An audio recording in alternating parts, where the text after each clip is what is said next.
प्रश्नोत्तर काल होगा, अल्पसूचित प्रश्न लिए जाएंगे। समय पे उठाइएगा, समय पे उठाइएगा,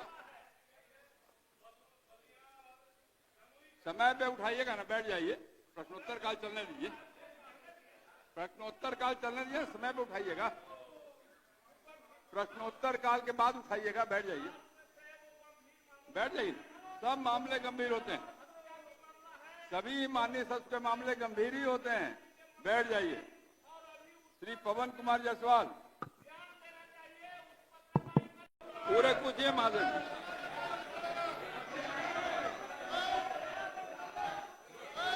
माननीय मंत्री अल्पसंख्यक कल्याण, माननीय मंत्री अल्पसंख्यक कल्याण समीर महासेठी का जवाब दीजिए। पर्टिकुलर एक का है कि जनरल नहीं है, अलग से लाइए, अलग से ले आइए, जवाब कहें अलग से लेके आइए, बताइए। अध्यक्ष महोदय, अल्पसंख्यक कल्याण विभाग अंतर्गत सरकारी नियम से भूमि पर विवाह निर्माण की कोई योजना संचालित नहीं है। बिहार राज्य वक्फ विकास योजना अंतर्गत विवाह भवन सहित अन्य उद्देश्यों की पूर्ति के लिए वक्फ भूमि पर बहुउद्देशीय भवन का निर्माण किया जाता है। वित्त होगी रहिका के भौड़ा में वक्फ भूमि उपलब्ध नहीं है। इस योजना के तहत रहिका अंचल के मकसूदा पंचायत के वक्फ संख्या 1723 में बहुउद्देशीय भवन हेतु भूमि चिन्हित कर ली गई है।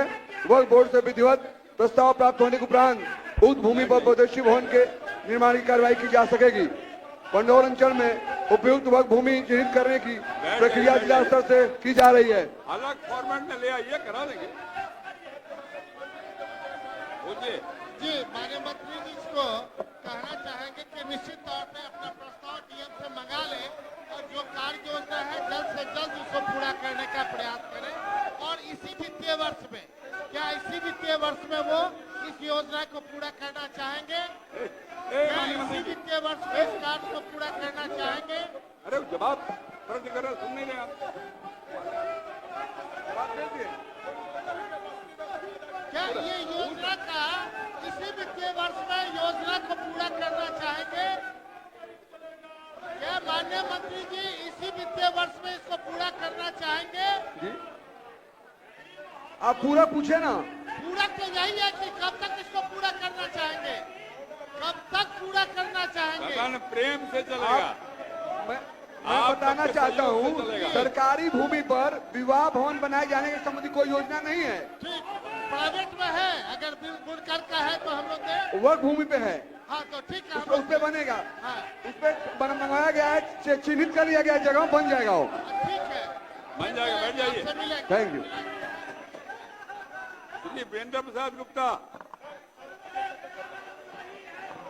श्री वीरेंद्र प्रसाद गुप्ता, श्री अख्तरुल ईमान, श्री अख्तरुल ईमान, श्री श्याम बाबू प्रसाद यादव, माननीय मंत्री सामान्य प्रशासन विभाग। जवाब नहीं आया है। माननीय मंत्री सामान्य प्रशासन विभाग श्याम बाबू यादव जी का।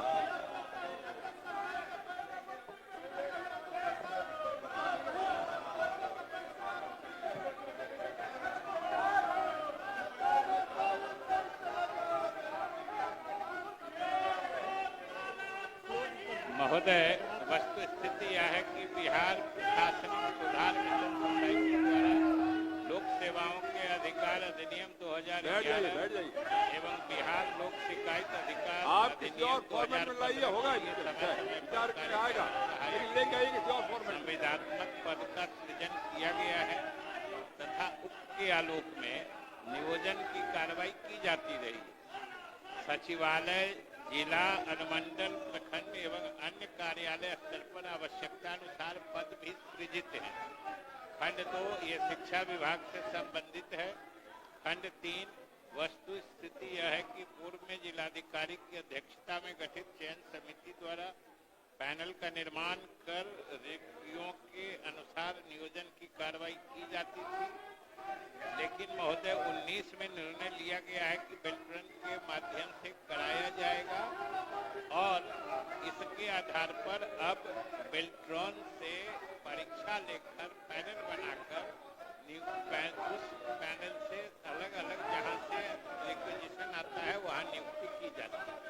अब प्रश्नोत्तर का समाप्त हुआ। जिन प्रश्नों के उत्तर तैयार हों उन्हें सदन पटल पर रख दिए जाएं। अब कार्यस्थगन प्रस्ताव की सूचना ली जाएगी। माननीय सदस्यगण, आज दिनांक 3 मार्च 2025 के लिए निम्न माननीय सदस्यों से कार्यस्थगन प्रस्ताव की सूचनाएं प्राप्त हुई हैं।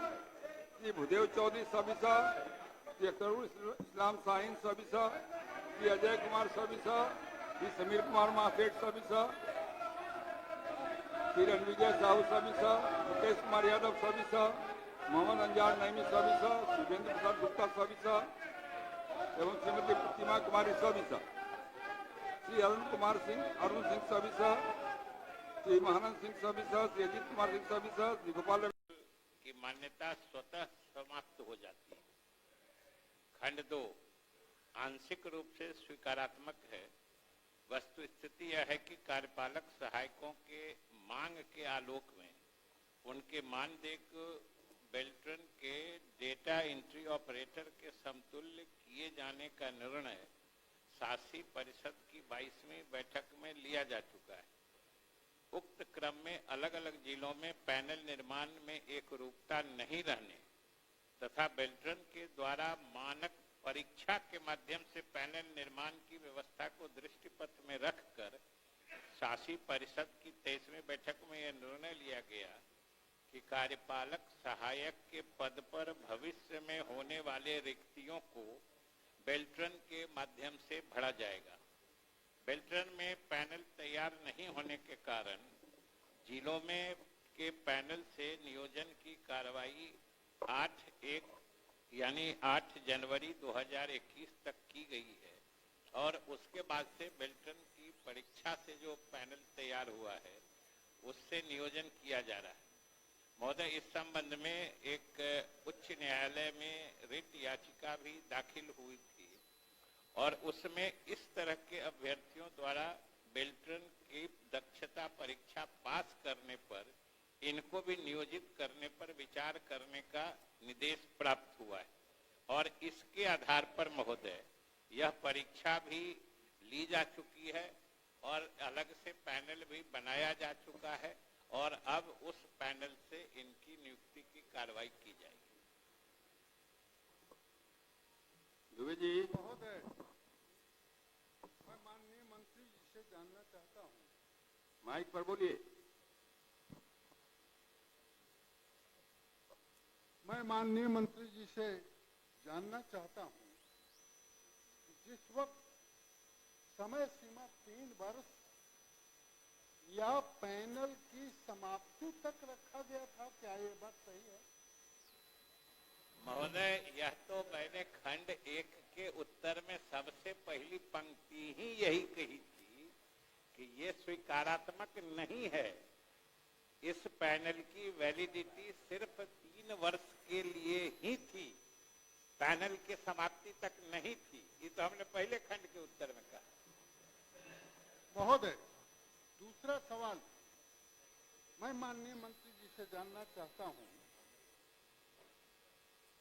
कि प्रश्न के कंडिका 2 का उत्तर जो आपने दिया है, बेल्ट्रन कंपनी के द्वारा ली गई परीक्षा से जो परिणाम घोषित हुआ है उससे आप नियुक्ति कर रहे हैं। क्या वो आउटसोर्सिंग कंपनी है बेल्ट्रन?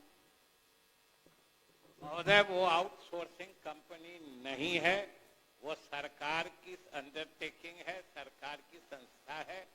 और ये जिन अभ्यर्थियों की बात आप कह रहे हैं जो पैनल में थे और जिनकी नियुक्ति नहीं हो सकी और पैनल एग्जॉस्ट कर गया या लैप्स कर गया, जब ये लोग कोर्ट गए थे उसके बाद कोर्ट के कहने पर हम लोग जो सामान्य महोदय आम अभ्यर्थियों की परीक्षा लेकर जो बेल्ट्रन नियुक्ति का पैनल बनाता था उससे अलग सिर्फ ऐसे उम्मीदवारों को जो जिले के पैनल में थे जिनकी नियुक्ति नहीं हो पाई, इनके लिए बेल्ट्रन ने एक अलग से दक्षता परीक्षा आयोजित की और उसमें ये लोग सारे करीब 4000 के आसपास कुछ फिगर था कि ये अपीयर हुए और उसमें से लगभग 2100 ये लोग उत्तीर्ण हुए, उनका पैनल बना लिया गया है और अब उस पैनल से ही नियुक्ति की जाएगी।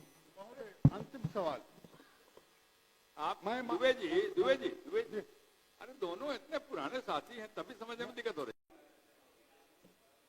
359 दिनांक 17/1/90 द्वारा चौकीदार दफादारों को दिनांक 1/1/90 के प्रभाव से सरकारी कर्मचारी घोषित किया गया।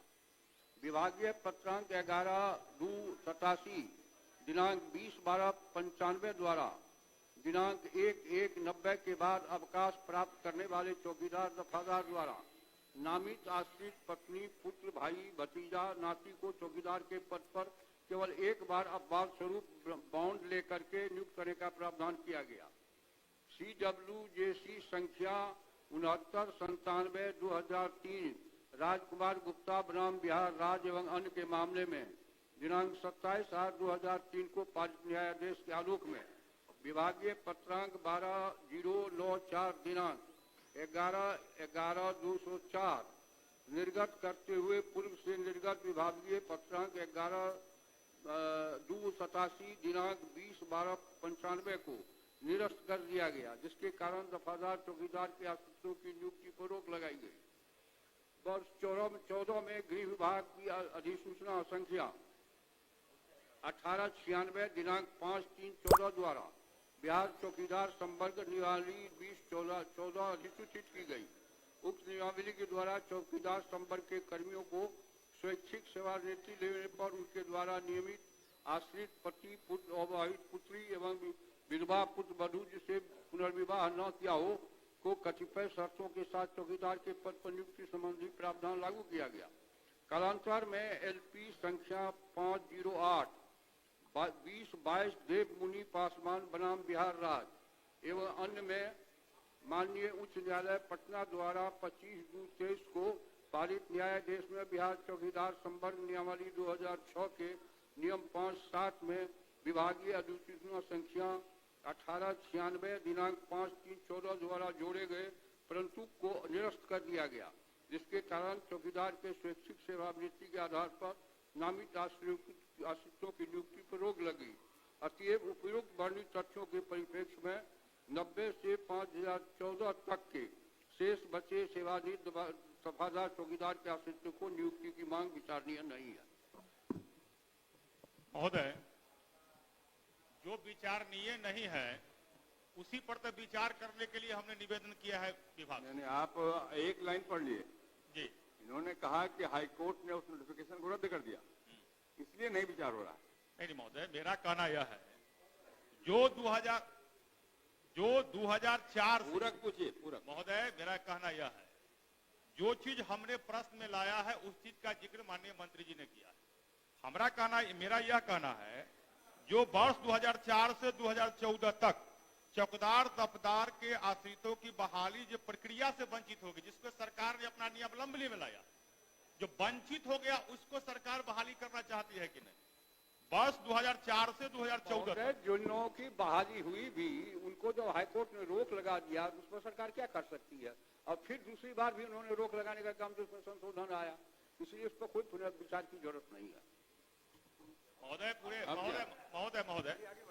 यह पूरे बिहार का विषय है। विषय बिहार का नहीं। महोदय, एक पहला बात है जो सरकार के जिस समय का नियमावली थी उस समय जो वंचित रह गए, हाई कोर्ट ने जो रोक लगाया, वो तो हाई कोर्ट ने रोक लगाया महोदय, नहीं, हाई कोर्ट ने रोक लगाया 25 फरवरी 2023 को समाप्त कर दी गई बहाली की प्रक्रिया। उससे पूर्व जो नियमावली थी, जो वंचित रह गए चौकीदार दफदार के परिवार, जिस समय सरकार ने नियम पे लाया था, उस वंचित परिवार को सरकार बहाल करना चाहती है नहीं चाहती? ये अरे भाई आप पूरा पढ़ो भैया मेरे। 23 को जो कोर्ट का ऑर्डर आया तो जो इन्होंने प्रावधान किया था उसी को रद्द कर दिया, तो कैसे करेंगे?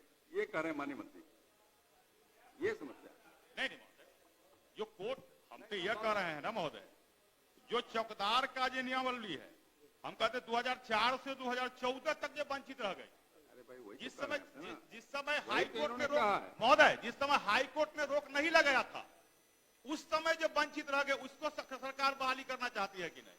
एक बार दिखवा हाई दीजिएगा कोर्ट भाई, ने रोक नहीं लगाया था महोदय। ठीक है मंत्री जी, ये सरकार के दस से चूक हुई थी।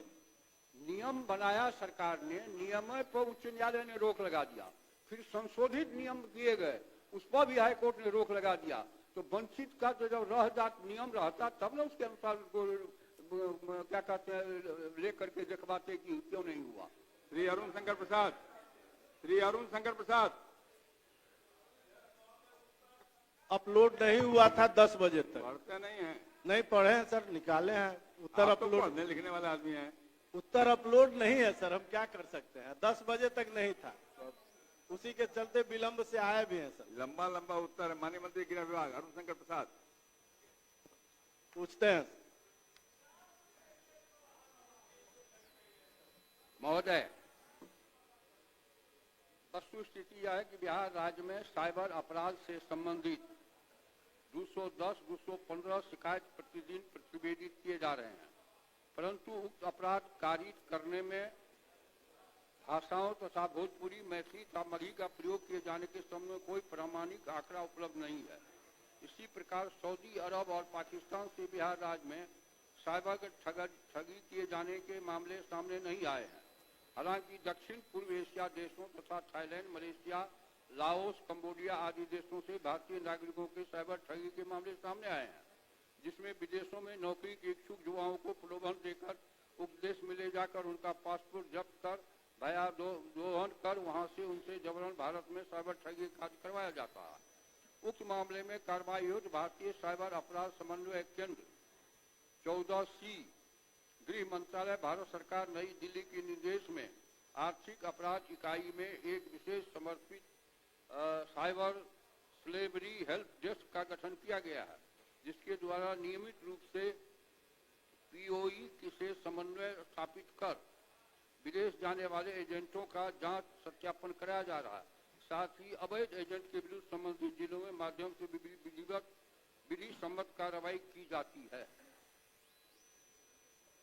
अध्यक्ष महोदय, मैं माननीय मंत्री जी से जानना चाहता हूं कि जो उपाय किए गए हैं उसके बावजूद भी ठगी हो रही है, तो आगे आप कौन सी प्रक्रिया, कौन सा उपाय करेंगे जिससे इस ठगी के मामलों पर रोक लगाया जा सके, क्योंकि गरीबों का पैसा अनावश्यक रूप से ठग उड़ा ले जा रहे हैं साइबर ठग।